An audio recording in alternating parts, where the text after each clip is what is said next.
Assalamualaikum warahmatullahi wabarakatuh. Alhamdulillah ala ihsanih wasyukru lahu ala taufiqihi wa amtinanih. Ashhadu an la ilaha illallah wahdahu la syarika lah wa ashhadu anna Muhammadar Rasulullah ad-da'i ila ridwanih. Allahumma salli wa sallim wa barik ala sayyidina wa maulana Muhammad wa ala alihi wa ashabihi wa atba'ihi salatan zakiyatan bila nafad. Amma ba'du, fayaqulu Allah ta'ala fi kitabihil karim, a'udzu billahi minasy syaithanir rajim, bismillahirrahmanirrahim. وَالْبُدْنَ جَعَلْنَاهَا لَكُمْ مِنْ شَعَائِرِ اللَّهِ لَكُمْ فِيهَا خَيْرٌ فَاذْكُرُوا اللَّهَ عَلَيْهَا صَوَافَ فَإِذَا وَجَبَتْ جُنُوبُهَا فَكُلُوا مِنْهَا وَأَطْعِمُوا الْقَانِعَ وَالْمُعْتَرَّ كَذَلِكَ سَخَّرْنَاهَا لَكُمْ لَعَلَّكُمْ تَشْكُرُونَ. Al-Hajj 76. وقال النبي صلى الله عليه وسلم كتب علي النحر وليس بواجب عليكم رواه الدارقطني. صدق الله العظيم وصدق رسوله النبي الكريم ونحن على ذلك من الشاهدين والشاكرين والحمد لله رب العالمين. Jamaah sekalian yang dirahmati Allah Subhanahu wa taala, wabil khusus seluruh pengurus DKM Masjid Al-Muhajirin, para sesepuh, para orang tua, bini sepuh, tokoh masyarakat baik sipil ataupun TNI, para bapak hadirin, ibu-ibu hadirat, saudara-saudara sekalian rahimakumullah. Alhamdulillah, bersyukur kepada Allah kita semua bisa hadir secara rutin setiap hari Ahad subuh pagi. Mudah-mudahan senantiasa kehadiran kita membawa keberkahan, kelancaran, kemudahan, kebaikan dari Allah Subhanahu wa taala. Amin ya rabbal alamin. Shalawat beserta salam senantiasa dihaturkan kepada junjungan Rasulullah Muhammad sallallahu alaihi wasallam, kepada para sahabatnya, keluarganya hingga umatnya sampai dengan akhir zaman. Mudah-mudahan kita semua termasuk umat beliau yang insya Allah akan mendapatkan syafaatul uzma nanti pada hari kiamat. Jamaah sekalian rahmati Allah Subhanahu wa taala, berkaitan dengan dekatnya sebentar lagi kita mau menghadapi Idul Kurban, kita bahas pada hari-hari ini, pada pengajian ini insyaallah tentang kurban dan sekitarnya. Kurban merupakan satu hal yang sebagaimana namanya merupakan taqarruban ilallahi yaumal id wa ayyamat tasyrik, pendekatan diri kita kepada Allah pada hari raya dan juga hari-hari tasyrik. Sebagaimana definisi al-udhiyah bitasydidil ya huwa ma yuzbahu minan ni'ami taqarruban ilallahi ta'ala yaumal id wa ayyamat tasyrik. Kurban adalah sesuatu yang disembelih minan ni'ami ay minal an'ami, yaitu dari binatang ternak tertentu, taqarruban ilallahi, untuk mendekatkan diri kita kepada Allah Ta'ala pada hari raya Id dan hari-hari tasyrik. Sesuatu yang disembelih itu adalah binatang ternak, an'am. Dalam surah Al-An'am itu diabadikan berkaitan tentang binatang ternak. Artinya bahwa Al-Quran itu memang sangat populer di tengah-tengah masyarakat. Binatang ternak menjadi sebuah nama di dalam Al-Quran. Dulu orang kaya itu ada dua kemungkinan. Kemungkinan dia itu adalah kaya raya untuk berkaitan tentang ternaknya, kebo, sapi, kambing dan sebagainya. Itu termasuk an'am atau ni'am. Nah, ada yang kaya raya itu berbentuk tanaman-tanaman atau hasil-hasil daripada hasil bumi, buah-buahan, biji-bijian, tanaman-tanaman yang dulu memang sejak Nabi Adam itu terjadi seperti itu. Iz taqarraba qurbanan fatuqabbala min ahadihima fataqabbal minal akhar. Ketika Nabiullah Adam alaihi salam punya putra, di antaranya putranya dulu Habil dengan Qabil. Qabil wakila abangnya, wakila adiknya. Habil ya wakila abangnya, wakila adiknya. Qabil dan Habil itu diberikan kekayaan oleh Allah Subhanahu wa ta'ala. Kalau Habil kekayaannya itu berupa binatang ternak, ya. Sementara Qabil itu kekayaannya berupa banyaknya tanaman-tanaman yang dimilikinya. Tanahnya luas karena dulu belum ada orang kecuali beberapa orang gitu. Ya, kalau sekarang dikaplingin luar biasa.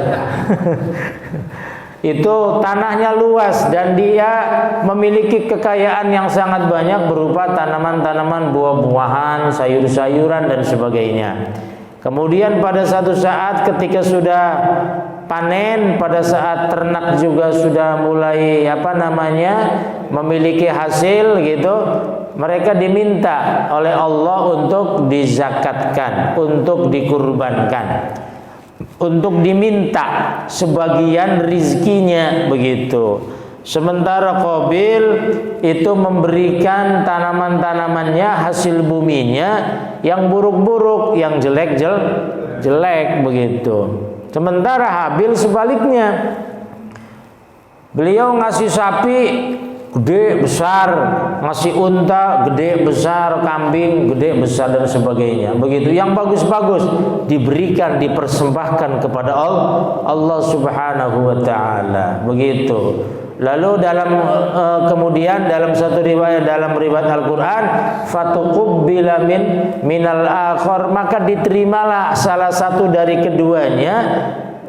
Di antara yang lainnya itu ada yang diterima, ada yang ditolak kurbannya begitu. Zakatnya ada yang ditolak, ada yang diterima. Lalu la'aqtulanna, qala la'aqtulanna. Si Qabil itu yang ditolak oleh Allah kurbannya, zakatnya, itu marah, itu maksudnya. Marah sama Nabi Adam, juga marah sama Allah.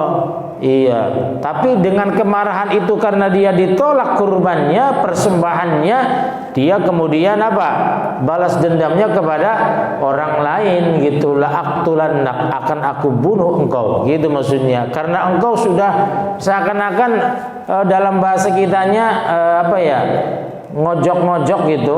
Dia diterima suguhannya bagus-bagus, kita mah gitu maksudnya. Nah, itu justru begitu. Jadi seakan-akan dia nggak terima terhadap keputusan itu. Nah, itu. Lalu kemudian terjadilah pembunuhan, kan begitu dalam sebuah riwayat. Nah, riwayat lain karena tentang pernikahan dan sebagainya. Tapi yang lebih kuat masalah itu. Artinya bahwa memang benar ada kurban yang diterima, ada kurban yang tidak diterima. Namun ayat lain menyatakan la yanalallaha luhumuha wala dima'uha walakin yanaluhut taqwa minkum. Kan begitu. Tidaklah yang diperoleh itu daging yang dibagikan atau juga darah yang dialirkan, akan tetapi yang akan diperoleh adalah at-taqwa minkum, ketakwaan diri kalian. Artinya besarnya kurban yang kita berikan itu merupakan satu simbolisasi menginginkan keikhlasannya, dia kurbannya diterima oleh Allah Subhanahu wa ta'ala. Dalam satu riwayat, ya azimu duhayakum, kan begitu, perbesar hewan kurban kalian. Fa innahu matoyakum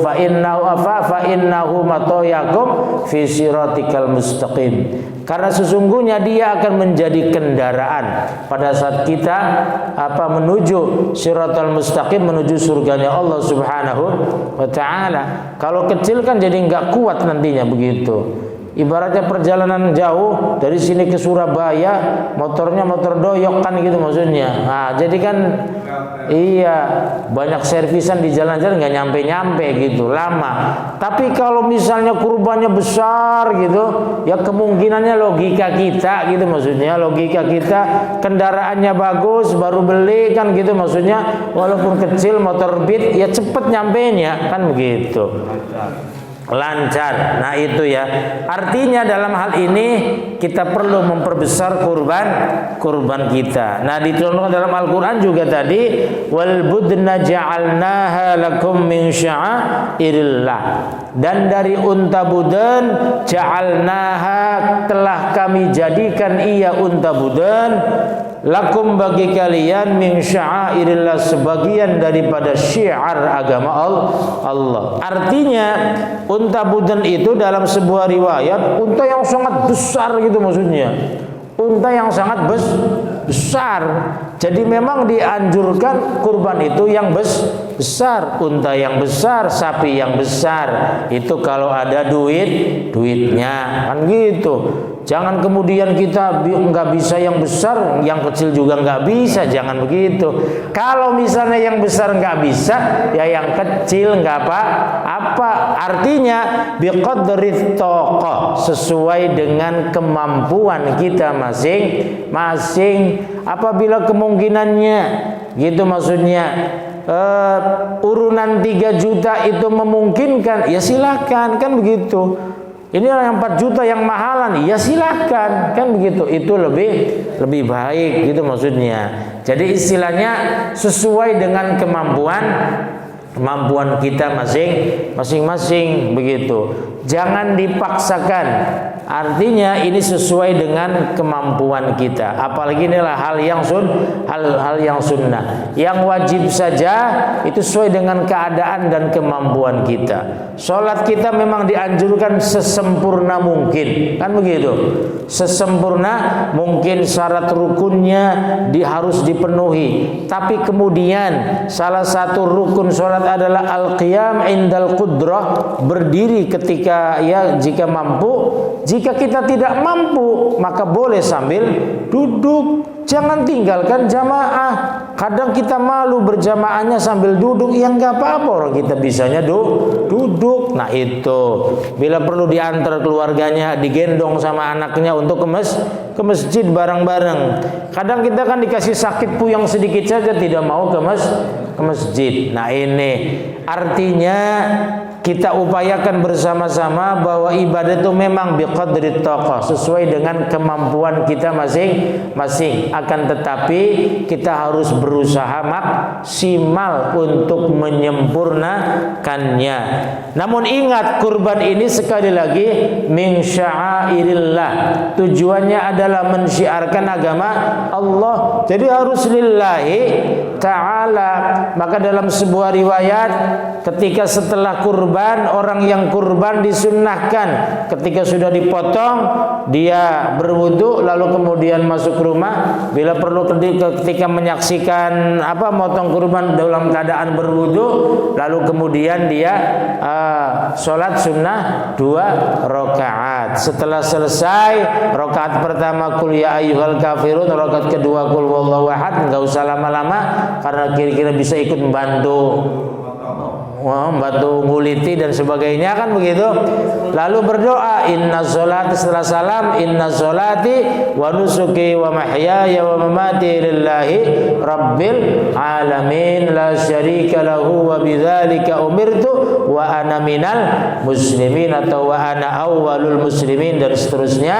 Lalu kemudian kita berdoa, insyaallah doa kita makbul, diterima oleh Allah Subhanahu wa taala. Itu penting karena untuk menegaskan bahwa kurban yang kita lakukan itu lillahi ta'ala. Ingat lillahi ta'ala, dan hanya berharap ridho dari Allah subhanahu wa ta'ala.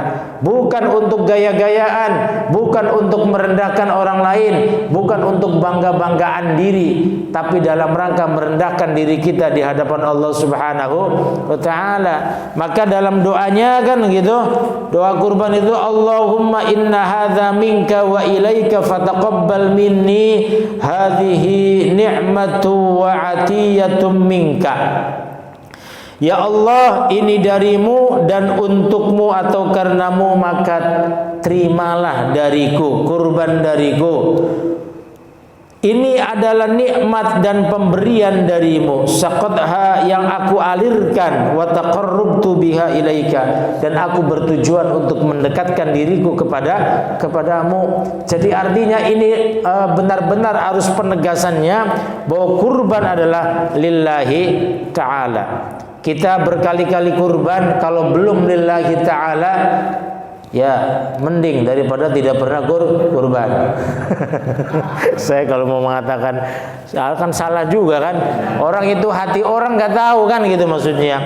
Kadang kita menegaskan harus kita, kemudian kita nyalakan orang yang ya salah. Mending dia udah pernah mau kurban gitu.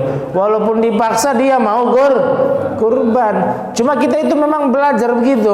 Kadang awalnya dipaksa, lama-lama terbiasa, nanti lama-lama lagi kan jadi ikhlas. Itulah sebenarnya ikhlas tuh begitu, bukan istilahnya langsung kita mendapatkan keikhlasan. Ya kita inginnya seperti itu kan begitu. Apalagi orang yang sudah menjelang akhir hayat itu biasanya dia ikhlas banget beramalnya. Dia nah itu yang dimaksud husnul khotimah. Itu ya. Iya. Jadi istilahnya ikhlas itu perlu proses. Biarin orang-orang mencaci maka dia mah korbannya karena kebanggaan diri. Biarin aja gitu maksudnya, nggak usah diurusin gitu maksudnya. Tinggal ngomong aja dibalikin lah, ngomong begitu pernah korban apa kagak gitu kan gitu. Nah gitu maksudnya gitu. Jadi istilahnya ya marilah bersama-sama dalam hal ini kita tetap yang harus dijelaskan, yang harus diupayakan adalah lillahi ta'ala. Persoalan-persoalan lain yang mengikuti itu biasa dan itu kemanusiaan, manusiawi maksudnya. Nanti lama-lama insya Allah kita ikhlas kan gitu. Ya kita terus saja gitu maksudnya, berjamaah diupayakan seikhlas-ikhlasnya untuk berjamaah. Ya mungkin pertama-pertama mah kepaksa karena nggak enak, karena saya tokoh masyarakat, karena ini dan sebagainya. Tapi lama-kelamaan dia sudah terbiasa. Itu seperti itu. Itu memang luar biasa Pak, terutama jamaah subuh itu luar biasa. Sudah bangun kadang jam 3, kita bangun ya sholat dan sebagainya. Menjelang sholat subuh kadang kita butuh ke air, butuh dan sebagainya. Itu memang luar biasa, godaannya luar biasa. Kadang buru-buru komat, kita marah-marah, kita ketinggalan. Gitu. Ini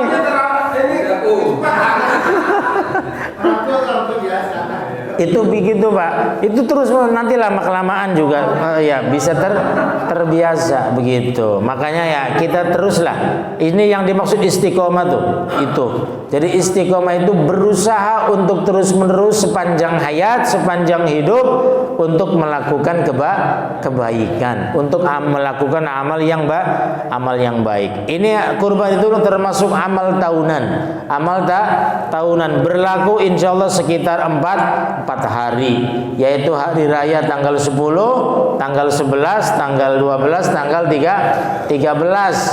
Terakhir sebelum maghrib tanggal 13 itu setelah asar sebelum maghrib kira-kira sudah dipotong.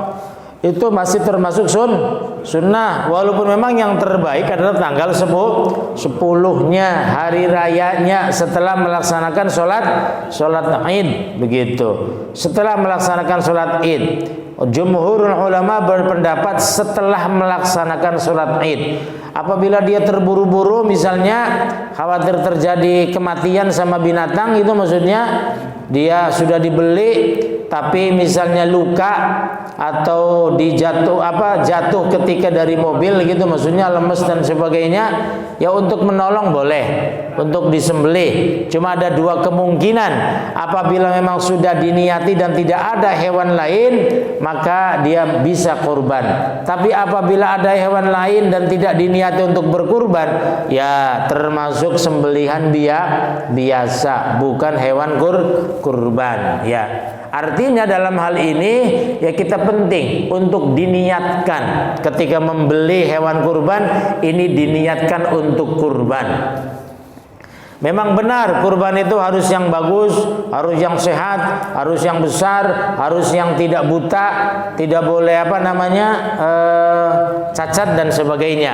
Namun itu ketika cacatnya anyar teka, tahadus, jadi anyar teka. Anyar teka itu misalnya begini, kita beli sapi dari Cianjur, dibawa ke sini pakai mobil kan begitu. Sehat dari Cianjur gak ada masalah. Sampai sini kemudian ya lemes atau jatuh dari mobil, ketika diturunkan dari mobil, dia dorong-dorongan dengan teman-temannya kan gitu, maksudnya kambing misalnya, kemudian dia kepleset jadi pincang. Nah, itu boleh nggak buat kurban?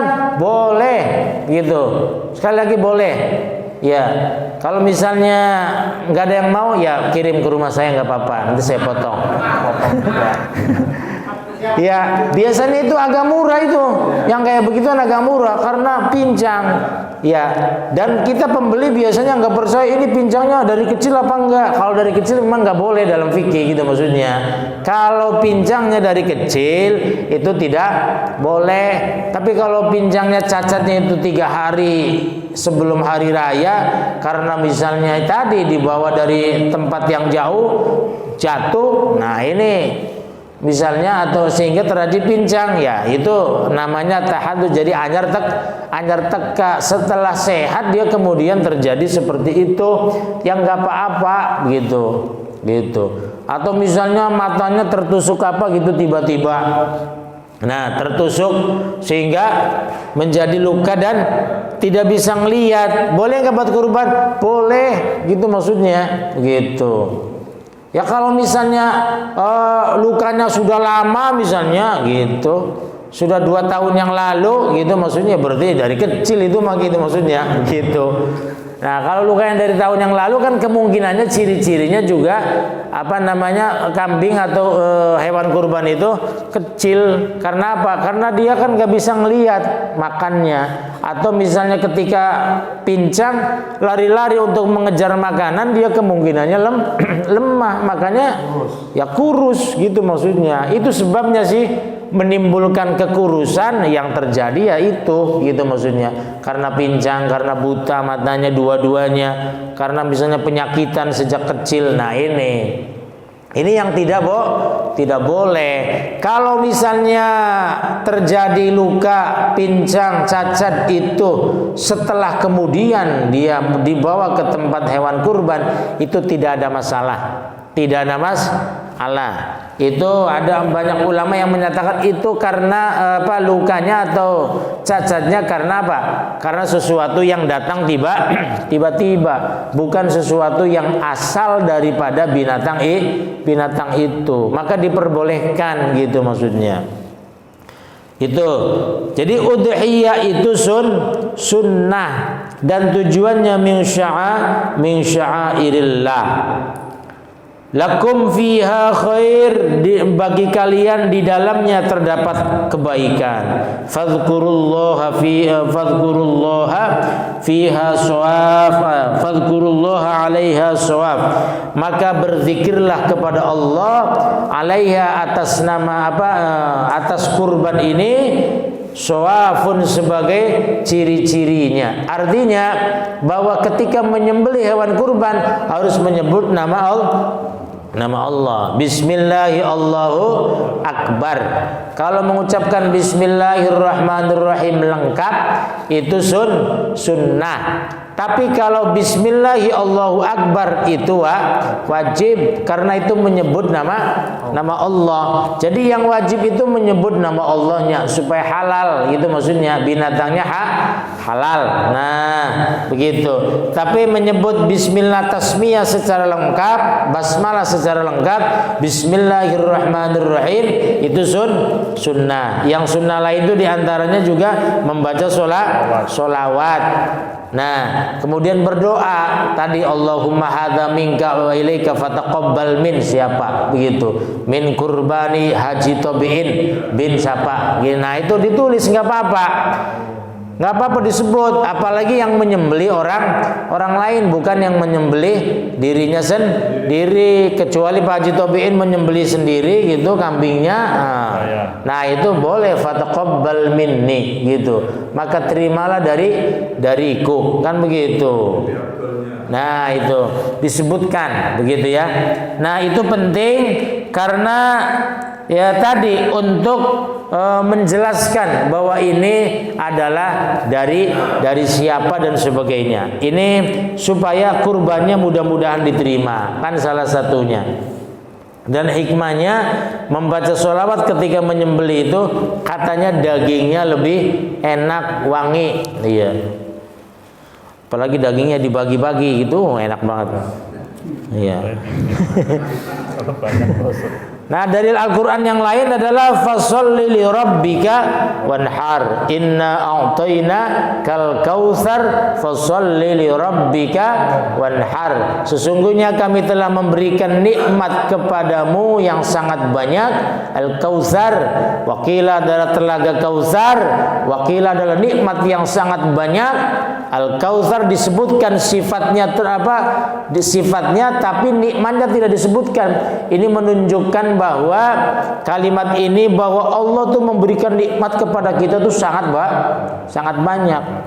Kesehatan, kenyamanan hidup. Kadang kita tuh merasa bahwa sehat itu bukan sebuah nikmat, kita biasa begitu maksudnya. Makanya jarang bersyukur, naudzubillah min dzalik. Maka bersyukurlah, maksudnya begitu. Cara bersyukurnya ada dua. Fasholli, maka sholatlah engkau li rabbika, karena Tuhanmu, wanhar, dan berkurbanlah. Kalau kita melihat ayat ini, bahwa ayat ini menunjukkan pada sebuah kewajiban. Al-amru al-aslu fil amri lil wujub. Dalam usul fikih dikatakan bahwa kalimat amar atau fi'il amar itu menunjukkan kepada sebuah kewajiban. Artinya kalau kita melihat ayat Al-Kautsar ayat kedua ini bahwa kita itu wajib kurban itu. Namun kemudian dijelaskan dengan sebuah hadis. Nah, itu fungsinya hadisnya. Hadis itu adalah fungsinya diantaranya adalah bayanut tafsir atau bayanut tasyri', ya, menjelaskan tentang penafsiran Al-Quran, menjelaskan tentang hukum syariat yang ada di dalam Al-Quran. Kalau kita telan mentah-mentah fasholli li rabbika wanhar, maka wajib kurban itu bagi setiap muslim, kan begitu. Tapi ini tidak menjadi wajib dengan hadis kutiba alayyan nahru, telah diwajibkan atas diriku an-nahru kurban wa laysa biwajibin alaikum, dan tidaklah wajib atas kalian. Jadi artinya bagi Nabi wajib, bagi umatnya sunnah. Sunnah itu tidak wajib. Maka bagi seorang pemimpin itu wajib kurban. Ya, tingkat terendah pimpinan itu RT, kan begitu maksudnya, begitu. Kurban. Tapi di sini ada catatan, kalau memang dalam keadaan pailit, maka boleh diambil dari baitul mal, dari urunan warga, gitu maksudnya, gitu. Semua urunan RT yang paling gede, gitu. Urunan RT yang paling gede. Nah, itu boleh kurban, gitu. Ketua DKM wajib kurban nih. Ya. Begitu. Jadi pimpinan-pimpinan itu wajib sebagaimana dicontohkan oleh Nabi, kutiba alayyan nahru wa laysa biwajibin alaikum. Nah, begitu. Atau hadis lain, umirtu bin nahri wa huwa sunnatul lakum. Aku diperintahkan, diwajibkan untuk berkurban dan dia itu sunnah bagi kalian. Jadi artinya dari beberapa hadis ini kemudian diputuskan bahwa kurban itu sunnah dengan penjelasan hadis. Nah, hukum sunnah ini diambilnya dari hadis bukan dari Al-Qur'an. Nanti khawatir kita itu bahwa itu dalam Quran wajib, tidak. Memang Quran itu memang wajib, tetapi ditafsirkan, ditasrih dalam Al-Quran, dalam hadis Nabi bahwa itu sunnah. Tetapi ada yang wajib disebut kurban nazar. Kurban nazar itu wajib. Maka orang yang bernazar, kurbanil manzura, kurban yang dinazari, maka dia tidak boleh memanfaatkan sedikit pun dagingnya, bulunya dan sebagainya, itu enggak boleh. Jadi berikan semuanya. Nah, begitu. Lalu bagaimana kita ngaturnya, bagaimana gitu maksudnya? Ya memang idealnya sih ditanya gitu, maksudnya ini kurban wajib apa kurban sunnah? Nah, gitu maksudnya. Sunnah katanya begitu, ya catat sunnah. Wajib pisahkan pisahkan gitu. Kita sebagai panitia tuh aturnya idealnya begitu, dipisahkan. Nah, lalu kemudian apabila dipisahkan ini dia nggak boleh makan daging ini gitu maksudnya. Ya kalau mau daging dari yang lain. Tapi sulit katanya ngaturnya begini, udah acak adut begini, udah campurin jadi satu. Boleh nggak? Boleh, nggak apa-apa. Gitu maksudnya. Ya idealnya tadi yang pertama, tapi kalau nggak mungkin karena kan orang yang diserahinnya misalnya panitia A, sementara yang motong itu orang lain, kan begitu maksudnya, begitu.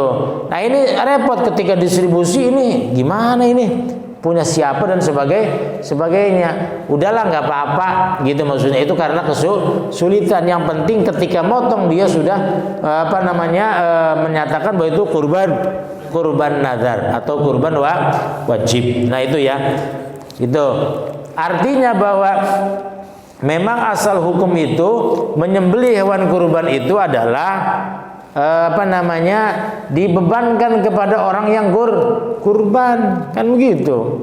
Dibebankan kepada orang yang kurban. Jadi yang bagus tuh Pak, motong sendiri, beli kambing sendiri, dipotong sendiri, dikuliti sendiri, dibereskan disiangi sendiri, lalu dibagikan sendiri gitu. Itu yang bagus idealnya. Lalu kemudian kita kan nggak mau repot gitu maksudnya, nggak mau kotor di rumahnya, maka kemudian dititipkan ke masjid, maka resikonya harus ada pembiayaan. Dan itu sudah dicontohkan oleh Nabi. Suatu hari Nabi itu berkurban untuk ahlul Yaman, untuk penduduk Yaman. Nah, penduduk Yaman dalam kondisi sulit, beliau berkurban 2 kambing. Siapa yang memotong? Sahabat Ali. Wahai Ali, bawa ini 2 kambing ke ahlul Yaman, penduduk Yaman. Ini upahnya gitu. Padahal sahabat Ali nggak minta, gitu maksudnya. Sahabat Ali tidak minta, makanya sahabat Ali nolak gitu. Wahai Rasul, tidak usah memberikan upah kepadaku, nggak apa-apa, ini kewajibanku. Nah itu maksudnya begitu. Artinya yang seperti ini itu sudah ada sejak dulu. Ketika kita nyuruh orang motong, maka ada resiko untuk memberikan upah kepada orang itu. Lalu kemudian, tapi zaman Rasul kan nggak ditentuin. Kalau sekarang kita ditentuin. Nah kalau ditentuin itu kesepakatan bersama. Kalau misalnya disepakati 100.000, ya udah, gitu maksudnya. Tapi adanya 50.000, ya udah terima saja begitu. Tinggal ngambil uang kas negara 50.000, kan begitu. Yang penting lancar, begitu. Nah, artinya begitu ya. Kita nggak usah ribet gitu maksudnya. Nggak usah ribet, dibuat mudah. Apabila orang yang nggak mau ngasih, ya dikasih pengertian. Nggak bisa, ya udah mungkin tidak ada, kan gitu Ji. Nah gitu. Nggak usah berantem.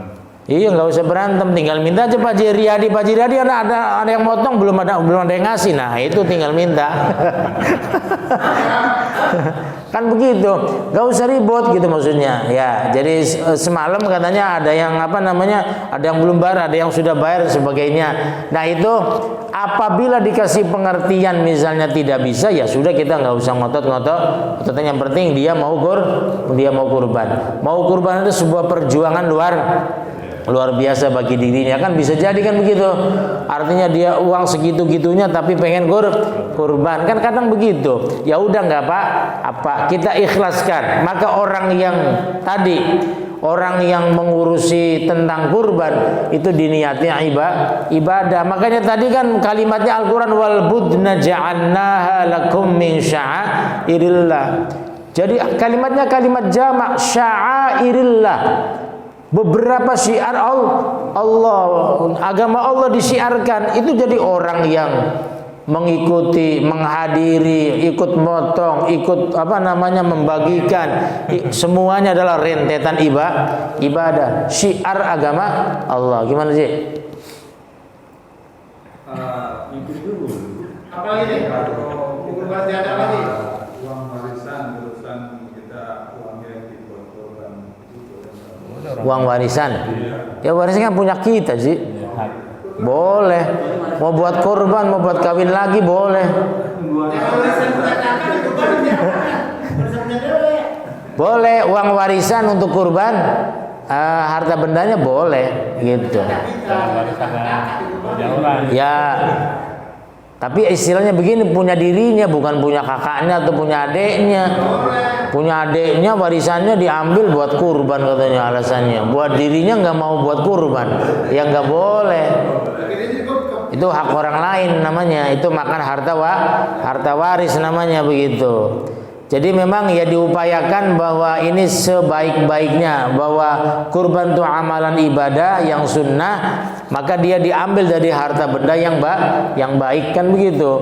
Yang memang istilahnya kita memiliki lebih. Bahkan di sini para imam berbeda pendapat. Seperti Imam Abu Hanifah menyatakan bahwa kurban itu wajib bagi orang yang memiliki pada hari itu alladzi yumalliku nisoban, orang yang memiliki satu nisob di dalam kekayaannya. Berarti dia punya tabungan ibaratnya sekitar 50 jutaan, kan gitu. 50 juta kurang lebih dalam tabungan ada, maka dia wajib untuk kurban. Nah, tinggal hitung-hitung aja tabungannya ada berapa, gitu maksudnya. Begitu. Kalau 100 ada. Nah, apalagi adanya 100 wasapi itu Maji, begitu. Gimana? Oh iya. Jadi kurban itu kan sunnah, maka dia juga memiliki aturan di dalam distribusinya. Nah di sini wala ya'kulul mudahhi syai'an minal udhiyah al-manzura wa ya'kulu minal mutatawwa' biha wala yabi'u minha. Nah di sini cara distribusinya. Di sini dikatakan bahwa kil dikatakan ya'kuluz sulus wa yuhda as-sulus wa yutasaddaqu bis-sulus. Jadi sepertiga boleh dimakan sendiri. Ini kurban sunnah tapi ya. Kalau kurban wajib itu la ya'kulul mudahhi syai'an minal udhiyah al-mandzura. Mutlak berarti sedikit pun enggak boleh.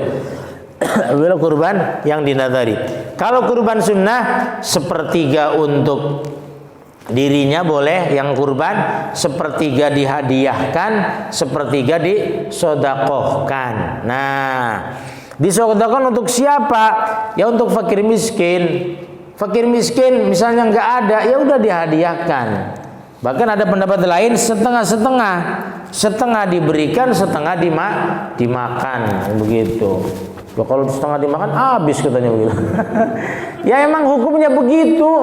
Jadi kadang kita tuh begitu ya. Jadi lucu juga kadang.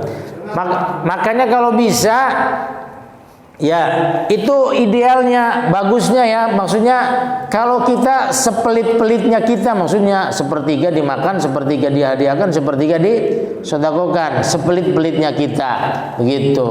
Nah, ada pendapat yang kedua, setengah-setengah, setengah disedekahkan, setengah buat dirinya dan keluarganya, boleh? Boleh, gitu maksudnya, begitu. Sepelit-pelitnya begitu.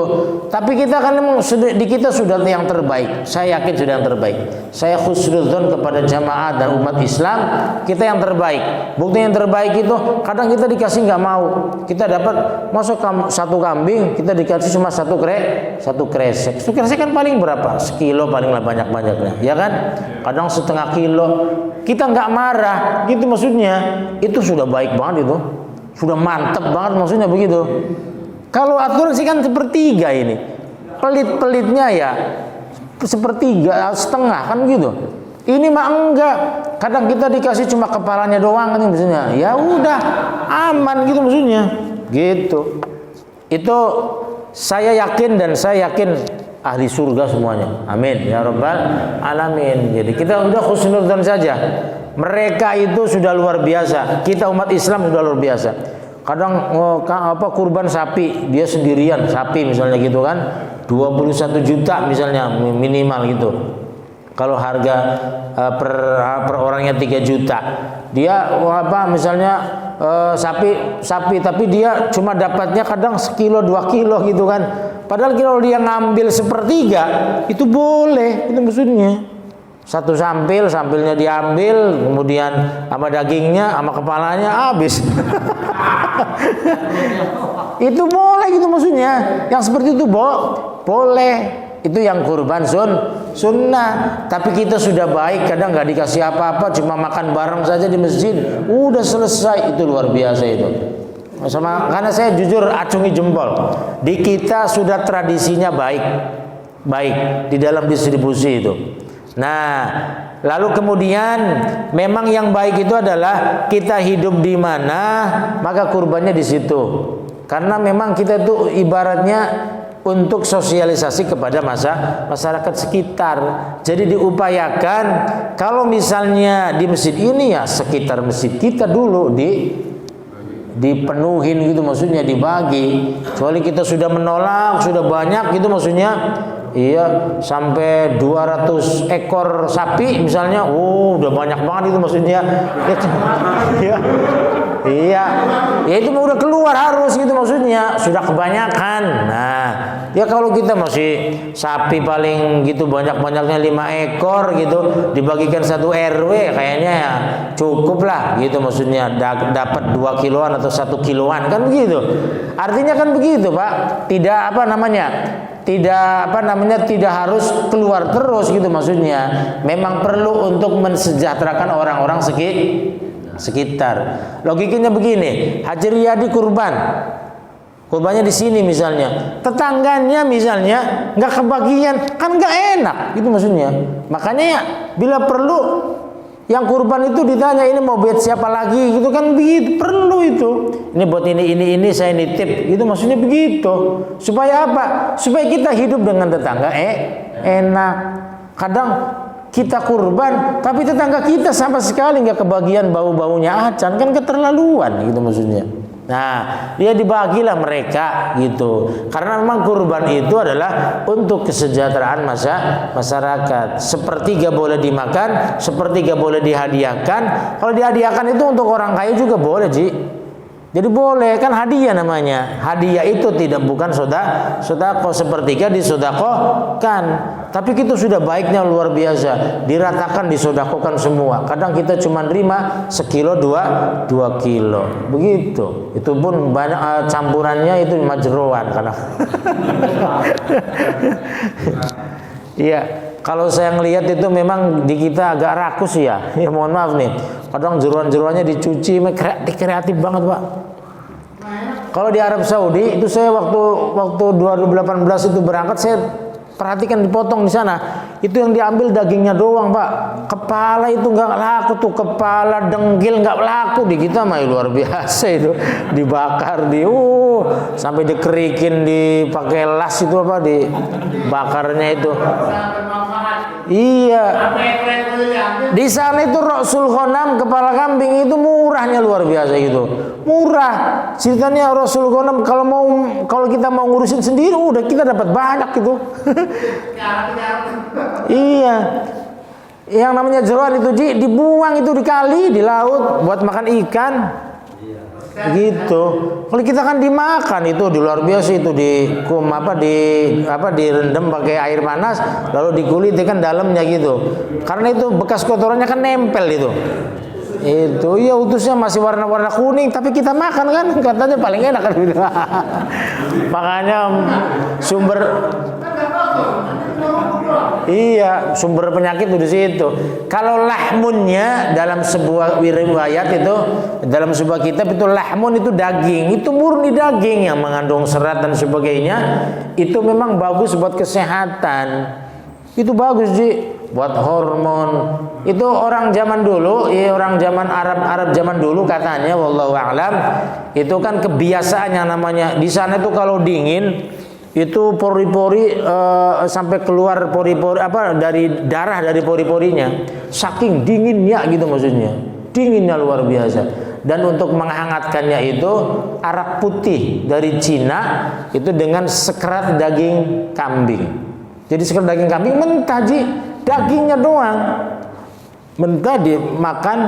Boleh nggak dimakan mentah? Boleh, yang penting disembelih. Bukan dihancurin kayak anjing gitu maksudnya.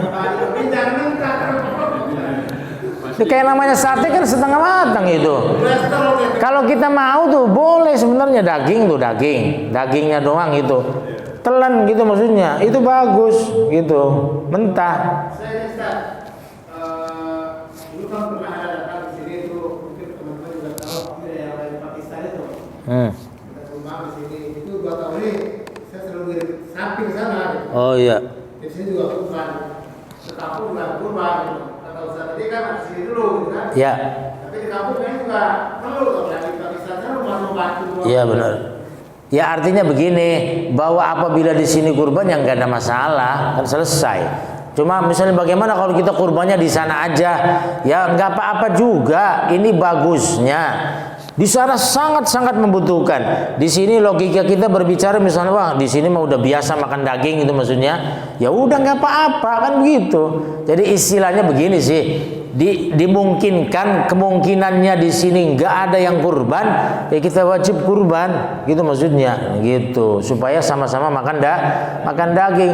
Tapi kalau di sini sudah cukup, saya pikir sih di sini sudah cukup sih, sudah cukup. Kadang kan sampai sapi berapa tuh di sini 7 kadang ya. Begitu, 7 makanya udah rutin, 5 udah rutin kali ya. Begitu. Ya artinya apabila sudah sedemikian, saya pikir sudah maju lah, sudah bagus. Ya nggak apa-apa keluar gitu misalnya begitu. Cuma ya tetap bahwa tadi dikatakan ya perlu saya sampaikan bahwa memang yang bagus itu kurban di daerah asalnya. Lalu kemudian kita sudah bercukupan berlebih daerah asal, ya sunnah untuk diberikan kepada yang lain kan gitu maksudnya. Ya seperti tadi ke Pakistan misalnya atau ke tempat mana di Indonesia yang membutuhkan ya silahkan gitu maksudnya. Dan itu penting gitu maksudnya. Penting bagi kita mensejahterakan orang-orang sekitar, berupaya supaya supaya memang orang-orang sekitar itu tidak bertanya-tanya ini kurban di daerah lain tapi daerah sendirinya itu terabaikan. Karena ibaratnya ketika kita mati yang gotong paling ustadz kan begitu, Haji Tobiin paling yang gotong kan begitu. Kan begitu. Masa mau jalan sendiri kan begitu. Nah itu ibaratnya begitu. Jadi ibaratnya ya ini Islam mengajarkan kepada kemaslahatan bagi orang-orang lokal, kemaslahatan bagi warga masyarakat sendiri. Ya ibaratnya orang tuanya sendiri, saudaranya sendiri nggak pernah makan daging, kok jadi diberikan ke masjid semua dan sebagainya begitu. Ya kalau ke saudara sendiri nggak disebutin sih, kalau di sini kan disebutin ya. yang nggak apa-apa, cuma ya minimal orang sekitar kita yang terdekat kebagian, kan begitu. Walaupun cuma beberapa kerat, kan begitu. Nah itu penting. Karena memang hal ini, kurban itu sekali lagi adalah untuk mensejahterakan, bersifat sosial bagi sosial kemasyarakatan bagi seorang muslim, supaya kita benar-benar bahwa di lingkungan itu kita kesalehan lingkungan itu penting. Kenapa? Karena kita hidupnya di sekitar itu, di sekitar hidup lingkungan kita. Kalau kita misalnya tidak baik, ya ini jarkan tetangga itu di situ loh posisinya. Idza qala jaruka anta khairun fa anta khairun. Jika tetanggamu menyatakan bahwa kau itu baik, yang kau itu baik. Wa idza qala jaruka anta syarrun fa anta syarrun. Jika tetanggamu, temanmu menyatakan bahwa kau itu buruk, ya kau itu buruk. Artinya jangan sampai kemudian ketika kita meninggal dunia disaksikan bahwa dia orang buruk. Nauzubillah, kan begitu. Kan itu mendapat penyaksiannya di hadapan Allah Subhanahu wa taala. Walaupun tetap penyaksian adalah Allah yang tahu. Allah yang tahu kebaikan kita. Kita misalnya kurban di daerah lain, ya Allah tak tahu, kan begitu, bahwa kita mau berkurban. Ya seperti Nabi tadi, Ahlul Yaman membutuhkan. Berarti kan sekitar Nabi itu sudah cukup, sudah banyak yang kurban. Ahlul Yaman nggak kebagian, kasihan. Maka beliau menyuruh sahabat Ali untuk kurban di daerah situ. Nah, untuk supaya adanya pemerataan. Nah, itu maksudnya. Jadi pemerataan itu ya tetap kan berarti orang terdekat dulu baru keluar. Itu pemerataan tuh begitu. Bukan pemerataan tuh yang lain dulu kitanya nanti, ya bukan gitu maksudnya. Kita yang terdekat sudah rata baru keluar meluas merata, kan begitu. Itu ya. Cukup ya. Nanti kita lanjutkan beberapa hal tentang kurban. Wallahu a'lam. Demikian beberapa hal yang bisa disampaikan, kurang lebihnya mohon maaf. Usikum wa nafsi bi taqwallah wal 'afwu minkum wa ufawwidu amri ila Allah subhanakallahumma wa bihamdika asyhadu an la ilaha illa anta astaghfiruka wa atubu ilaik. Assalamualaikum warahmatullahi wabarakatuh.